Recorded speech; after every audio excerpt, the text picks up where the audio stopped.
हमारी उस मांग का समर्थन करेंगे? यदि मैं अशोक जी कुछ दक्षिणा आप लोगों से चाहूँ तो देंगे? हाथ उठाइए, कितने लोग देना चाहते हैं? बहुत लोग जो दे चुके दोबारा नहीं देना पड़ेगा, इसके लिए ना परेशान होइए। कितने लोग देना चाहते हैं? आप भी उठा लो, कोई दिक्कत नहीं है। कोई ऐसी चीज नहीं होने जा रही कि जिससे किसी को परेशानी। भगवान शंकर साक्षी हैं, यहां पर हम लोग बैठे हुए हैं। यदि मुझे कुछ देना चाहते हैं तो पिछले हनुमान चालीसा से लेकर और भगवान के स्मरण तक का जो कार्य हम लोगों ने किया है, इस कार्य को अपने दैनिक जीवन में यदि आप शामिल कर लेंगे तो मुझे मेरे आने की दक्षिणा प्राप्त होगी। इस काम को जरूर करें, क्योंकि समस्त धर्मों का सार यही सुमिरन है, यही स्मरण है। स्मरण सार भी है और सहज भी है। धर्म की अन्य क्रियाएं किसी न किसी योग्यता की अपेक्षा उसमें रहती है, किसी न किसी सामर्थ्य की अपेक्षा उसमें रहती है, किसी न किसी त्याग की अपेक्षा उसमें रहती है। लेकिन आदमी कोई त्याग करने में भी सक्षम ना हो, कोई विशेष आचरण अपना पाने में भी सक्षम ना हो, कोई तपस्या कर पाने में भी सक्षम ना हो, ज्ञान की बहुत उत्कृष्ट अवस्था को ना प्राप्त हो, योग के भी साधन न कर पाता हो, और यह कह दे कि भगवान अब सब कुछ तुम्हें समर्पित है, अब आप जो करना चाहो करो, और उनको स्मरण करने लगे तो भक्ति महारानी के द्वार पे पहला कदम आगे बढ़ जाता है। ये हमारा अहंकार ही है ना, ये हमारा कुछ कर अपने पुरुषार्थ और प्रारब्ध के जनित पुरुषार्थ के माध्यम से कुछ प्राप्त कर लेने की जो व्यक्ति की एक उसकी मनोदशा है ना, वही उसको भगवान से वंचित किए हुए है। जिस दिन आपने डोर अपनी उनके हाथ में सौंपी, ये बागडोर उनके हाथ में आपने दी, आप जो जैसा करो वैसे ही होगा, जो आप करो सब उचित है, उसी दिन आपका अहंकार विसर्जित होने लगता है और ईश्वर प्राप्ति के रास्ते पर आगे बढ़ जाते हैं। हमारे अंदर अंधकार भरा हुआ है, हमारे अंदर कुछ कर्तापन भरा हुआ है, हमारे अंदर बस अपने को पराक्रमी समझने का एक भाव भरा हुआ है। ये राम नाम का जब मणिदीप जी के देहरी द्वार पर स्थापित किया जाता ना, तो ये मणिदीप धीरे धीरे उस अंदर के अंधकार को समाप्त कर देता है। और अंदर का अंधकार समाप्त होने के लिए जब दिया हमारे जी के देहरी द्वार पर प्रज्वलित होता है ना, तो धीरे धीरे हमारा अंधकार नष्ट होता है और हम भगवत प्राप्ति के रास्ते पर आगे बढ़ते हैं। राम नाम मणिदीप धरो जी देहरी द्वार, तुलसी भीतर बाहर जो चाह सो जियार। तो जो भी लोग यहाँ पर आए हैं सबको ये मणिदीप निवेदित है। यहाँ से ये मणिदीप, ये मणि का दीप है, ये किसी दिया बत्ती से जलने वाला नहीं है, किसी घृत तेल की आवश्यकता नहीं है इसमें। ये तो मणि है, अपने आप में प्रकाशित होगी, लेकिन इसके लिए आपको इसको अपने जीह के देहरी द्वार पर यानी जिह्वा पे इसको रखना होगा। और ये सबको निवेदित है, सबके लिए, जो भी यहाँ पर आए हैं सबको भगवान का वह मणिदीप, सबको अयोध्या से आए इस ब्राह्मण की तरफ से सबको निवेदित है। सब अपने जी के देहरी द्वार पर उसको रखें और अपने जीवन को आलोकित करें, प्रकाशित करें। हृदय में राम वह व्यवस्था है। और भगवान तो आप जब आगे बढ़ोगे, हनुमान जी ने जो छलांग लगाई थी ना, वो बड़े उसके बहुत मायने हैं। कभी उसको चिंतन में उसको रख के रखिएगा तो समझ में आएगा कि उस हमारी आध्यात्मिक जीवन में हमारी साधना का उस समुद्र का जो हनुमान जी ने जो समुद्र लंघन किया उसका कितना मायने है। हनुमान जी एक उनके गुरु सूर्य भगवान थे, ठीक है। और जब उनको इंद्र ने वज्र प्रहार किया था तो समस्त देवताओं ने उनको कुछ न कुछ शक्ति प्रदान की थी, और सूर्यदेव ने तो उन्हें पढ़ाने का ही जिम्मा लिया था। यानी कि दैवीय शक्ति से संपन्न थे, विद्या से संपन्न थे। लेकिन समुद्र लंघन से पूर्व हनुमान जी का जो भी जिक्र आता है वह सूर्य को बाल समय रविभक्ष लियो के अलावा और कोई ऐसी घटना नहीं दिखाई पड़ती जिससे उनके इस बल का, इस बुद्धि का, इस विवेक का, इस ज्ञान का कोई परिचय चल पाता। जब हनुमान जी समुद्र के किनारे पहुंचते हैं, वहां पर भी वो राम नाम में मस्त थे। कोई अंगद कह रहा था कि मैं चला तो जाऊंगा, लौटते समय मुझे संदेह है। जामुन जी कहे कि मैंने 7 बार प्रदक्षिणा की है, लेकिन अब मैं बूढ़ा हो गया हूँ, अब मैं पता नहीं जा पाऊँ कि न जा पाऊँ। तो इस तरह की बातें वहां पर चल रही थी। हनुमान जी से निरपेक्ष थे, वो अपना एक किनारे बैठे हुए अपना लेकिन जैसे ही जामवंत ने उनसे कहा कि राम काज लगिता हुआ अवतारा, तुरंत भयो पर्वताकारा। यानी कि हमारी जो बुद्धि है, हमारा जो विवेक है, और उसके बाद फिर हनुमान जी का वो पूरा चरित्र ही परिवर्तित हो जाता है, उनके पूरे व्यक्तित्व में ही परिवर्तन आ जाता है। फिर वो खड़े हो जाते हैं कि लंका को उखाड़ लाऊं कि क्या करूं, जो बताओ जामवंत वो मैं करूं। तो कहने का आशय यह है कि फिर जामवंत ने कहा कि नहीं ये सब करने की जरूरत नहीं, आप खाली माता सीता का पता लगा कर आइए।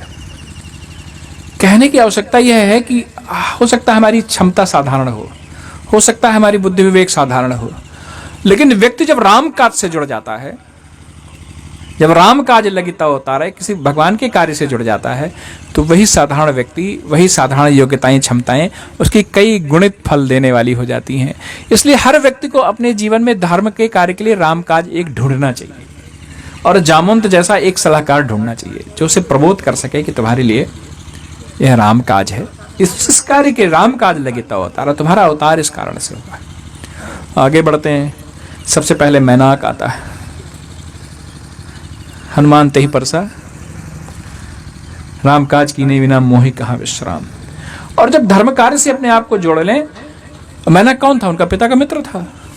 तो आप जब धर्म किसी एक आध्यात्मिक लक्ष्य की साधना की तरफ आगे बढ़ेंगे, तो आपके रिश्ते नाते, आपके पुराने मित्र, आप सब आपका ध्यान बटाने का प्रयास करेंगे कि अरे चले जाना, थोड़ी देर विश्राम कर लो। अब हनुमान जी ने छलांगे तो ली थी, तुरंत मैनाक मिल गया। उसने कहा कि थोड़ी देर विश्राम कर लो, फिर जाना, तुम्हारे पिता का मेरे पर बहुत उपकार है। मेरे जब इंद्रपंख काट रहे थे तो उन्होंने मुझे लाके हाथ पर छिपा दिया था समुद्र में। हनुमान ने कहा कि नहीं, राम काज कीने बिना मोहि कहाँ विश्राम। जब राम काज से अपने आप को जोड़ लेंगे तो जीवन में एक उस कार्य को, उस लक्ष्य को प्राप्त करने की जब तक एक तीव्र भावना मन में नहीं होगी, तो तीव्र भावना नहीं होगी तो इसी तरह के सांसारिक प्रलोभन, रिश्ते नाते आपको अपने उसमें फंसाते रहे। आगे बढ़ते हैं। सुरसा मिलती है और वो देवताओं की भेजी हुई है। हनुमान जी ने कहा कि आप सोचो ना कि जब आप किसी लक्ष्य में, किसी आध्यात्मिक साधना की ओर बढ़ते हो, तो इस तरह के दैवीय विधान भी आपके रास्ते में बाधा बनकर आते हैं। उनसे टकराना नहीं है। हनुमान जी ने बल बुद्धि का परिचय देते हुए एक लघु रूप रखकर उनके मुख में प्रवेश किया और बाहर निकल गए। यानी कि जब हमारे साथ इस तरह के षड्यंत्र होने लगे, हमारी आध्यात्मिक साधना में तमाम बाधाएं इस तरह से आने लगे, तो टकराव का रास्ता नहीं अपनाना है, विवेक का रास्ता अपनाना, बुद्धि का रास्ता अपनाना। उसके आगे सिंहिका मिलती है। सिंहिका का क्या? सिंहिका से क्या है? सिंहिका राहु की पुत्री है और राहु भ्रम का देवता होता है। जब हम राम काज से अपने आप को जोड़ते हैं तो हमारे मन में भ्रम होता है कि हम पता नहीं इस कार्य को कर पाएंगे, नहीं कर पाएंगे, इस काम के हम सफल होंगे कि नहीं सफल होंगे। ये जो भ्रम है ना, और आप तो देखो ना कि वही कुछ देर पहले हनुमान जी सुरसा से संवाद करते हैं, कुछ देर पहले मैनाक से संवाद करते हैं, लेकिन सिंहिका से कोई संवाद नहीं करते। उन्होंने तुरंत एक मुष्टि प्रहार उसको किया और उसका वध किया। यानी कि जब भ्रम की स्थिति हो, एक क्षण गंवाए बिना अपने अपने अपने मन में उस भ्रम को तुरंत नष्ट करिए। ये संदेश है इसके पीछे। और इन सब से ऊपर भगवान प्रभु मुद्रिका मेल मुख माही जलद लागी गया चल नहीं। भगवान का नाम जिनके मुख में रहता है, जिनके हृदय में रहता है, जिनके कंठ में रहता है, वह संसार सागर के इस तरह के कठिन लक्ष्यों को प्राप्त कर लेते हैं, कठिन लक्ष्यों का संधान कर लेते हैं। प्रभु मुद्रिका मेल मुख माही जलद लाग गए अचरज नहीं। इसमें कोई आश्चर्य की बात नहीं। और राम नाम वो बहुत बड़ी शक्ति है जिसके आश्रय में हनुमान जी ने इस तरह का कार्य किया। और आप सोचो ना कि हमारा मन जो है ना, तो ये इस कथा को इस परिप्रेक्ष्य में भी देखने की आवश्यकता है। हमारे व्यक्तिगत जीवन में, हमारे व्यक्तिगत जीवन में जिस तरह के विक्षेप आते हैं, जिस तरह के व्यवधान आते हैं, जिस तरह की बाधाएं आती हैं, जिस तरह की हमारी मनोदशा होती है, जिस तरह का हमारा चिंतन होता है, जिस तरह की हमारी आसपास की सराउंडिंग होती है, हमारा आसपास का वातावरण होता है, यह सब कहीं ना कहीं उस हनुमान जी की समुद्र यात्रा के माध्यम से उसके पीछे जो संदेश उसको समझने का प्रयास करना। राम काज से अपने आप को जोड़िए। प्रविश नगर कीजिए सब काजा, हृदय राखे कौशलपुर राजा। अपने हृदय में भगवान को रखिए, सारे कार्य संपन्न होंगे। भगवान को हृदय में तो आने दीजिए। और एक बात जानिए, हमारा हृदय जो है ना, वो तमाम ऊट पटांग चीजों में हर समय टहलता घूमता रहता है। तब लग हृदय बसत खल नाना, लोभ मोह मत्सर मद माना, जब लग उर न बसत रघुनाथा, धरे चाप सायक कटि भाथा।